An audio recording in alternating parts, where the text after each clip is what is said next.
podcast. So it's been a while since I've done a short show by myself, and this will be a short show, so we'll probably do that again.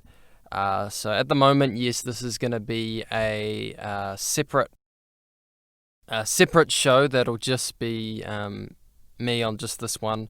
And I wanted to do, this isn't really going to be an update on the pod, I guess it'll be a little bit of an update on the podcast, but mostly I wanted to talk about an event I went to that was a lot of fun. So I'm going to talk about that. So firstly, a little bit of an update on the podcast. So I am still trying to find work. I've applied for a bunch of places. I've put my CV in. I've applied for maybe 50, no, more than that probably.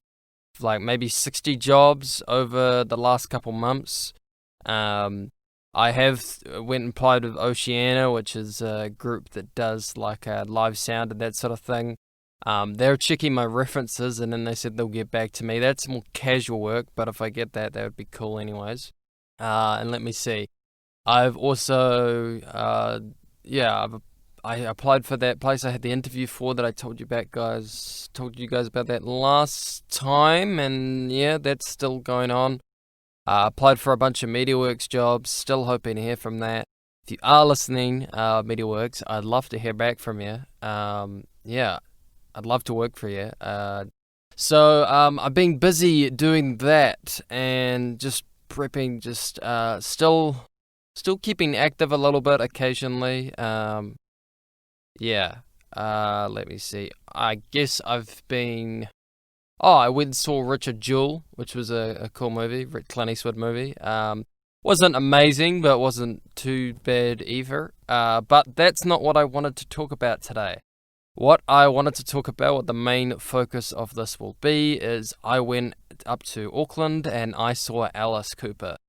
Now, for those of you who don't know, I have been a diehard Alice Cooper fan since I was 13. I've been listening to his music just a lot. I remember I bought Welcome to My Nightmare. I bought the videotape of it because, I bought the DVD of it because at my video shop, they actually, someone had misplaced the Alice Cooper tape and had put it in the horror section. And, well, I used to go and get some horror DVDs from the video shop and a couple other movies and stuff. And basically, I picked up this Alice Cooper DVD, not knowing what it was. I was into music at the time. I was getting into a bit of metal and stuff. So I picked that up, I watched that, and I probably watched that DVD probably like 4 times, and then another 3 times in a row, just watching it over and over again. There was a commentary track on it that I would watch a number of times. I just really liked it. I think what really connected with me was it was... the type of music that I was getting into, like sort of rock and a bit of sort of, I was getting into heavy metal, but it was sort of like close to power rock sort of stuff. It was just really connected with me musically. And then the music itself was also very theatrical, and I came from a very theatrical background. And yeah, Queen's a very theatrical band, but I didn't see myself really connecting or relating with them or thinking I could do that. Freddie had such a high voice, and while their songs are written very theatrically, their actual performances, I thought, they didn't have the big sets or the big props or costume changes. Well, they had a bit, but not that much. I saw Alice Cooper, this concert, and there was all these, him had this weird outfit on, and different costume changes, and different people coming out, and all these awesome guitar solos from Stephen Hunter and Dick Wagner, and I just got introduced to all this great music, and got to see someone act like the way I always thought I would act if I was going to do rock music or something.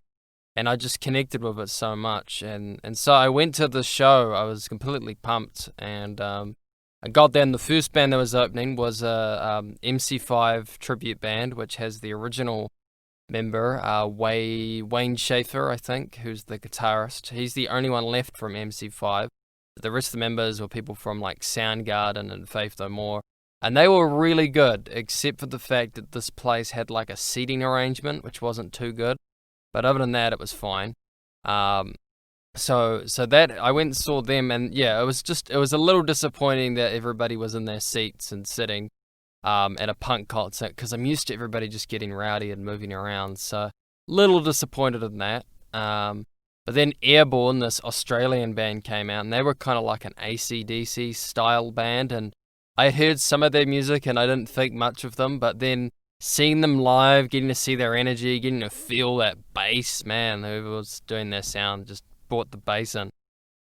Just they kicked ass, and they even had one moment where the guitarist came over the rails and played in the audience. It was such a cool moment. Just loved it, really loved it. They were a great band, and I felt like I got like a whole nother. They didn't even feel like an opening act. I felt like I was just seeing a really good band that just happened to be the opening act for Alice Cooper. Because no offense, there's some opening acts where it's like, oh yeah, this is an opening act. This is a band that like isn't that they're just starting off. And this band, like they had the sort of vibe a little bit of like some younger guys who are starting off, but they didn't play like that. They played like a big stadium band, which was really cool. So yeah, I really liked Airborne, and I'd maybe even go see them live again. They kicked ass. So Alice Cooper, the main man himself, he came out, and I just felt chills on my back. It was so amazing. I was just so moved, finally getting to see my hero in person, right in front of me, performing. The only downside was I was super pumped, saw him, and then the mic turned on, he started singing, and obviously I think someone hadn't done a sound check or something on the first two songs with the vocals, because he was just too low in the mix. Just I couldn't hear him over any of the guitars or anything. I just thought that was a bit of a downer. But the rest of the set kicked ass. All the guitarists were really good. Ryan Roxy was really good. Tommy Hendrickson, who's from Hollywood Vampires and a bunch of shit, he kicked ass. I think he had a one of my favorite guitars too. He had a Gibson Flying V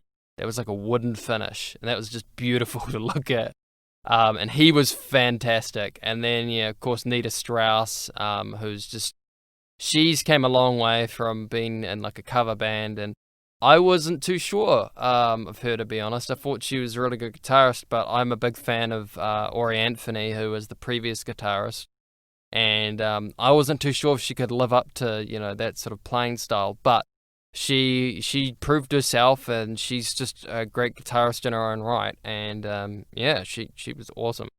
And just the stage show, all the theatrical stuff, getting to see the actual guillotine and in person was really cool. Yeah, it was the only thing I could tell is since I'd seen the 70s show and since I'd seen this one now, I could tell the guillotine looked a little bit faker. Just to me, it just looked like it might have been plastic or something else. Versus the other one I've seen, which actually looked like it was a metal real guillotine. So that was interesting. Also, just noticing like the way they did different versions of certain songs. Alice didn't sing some of the Welcome to My Nightmare songs. He didn't sing Devil's Food, which was kind of interesting. I was singing along to it. They just had an instrumental sort of thing of it, but it was really cool. The only song I would say that was not very well, it had a bit of a bad. It didn't quite work with the guitars because they didn't have a keyboardist. They had 3 guitarists and a bass player. One of the songs is My Stars, which is a great song. But one of the things that really stands out in that song is the piano. And the piano does a really cool arpeggio thing that I could see they really tried on the guitar. And it didn't sound too bad, but it just didn't work. It just didn't have the same vibe for me, and I just didn't like it as much. So that and the technical issue were the only 2 things that I really didn't like. But other than that, the show was really cool. There was some numbers that I didn't know, but were still, he was still going hard with them and doing really well. And just some of the costumes, there was a big giant baby thing that came out at one point that was freaking weird. And it was so nice to see his wife still involved in the show too. I can remember watching her actually on the 70s one. She's one of the dancers on that. Obviously, she wasn't doing a lot of the same moves and stuff, but she was great. So yeah.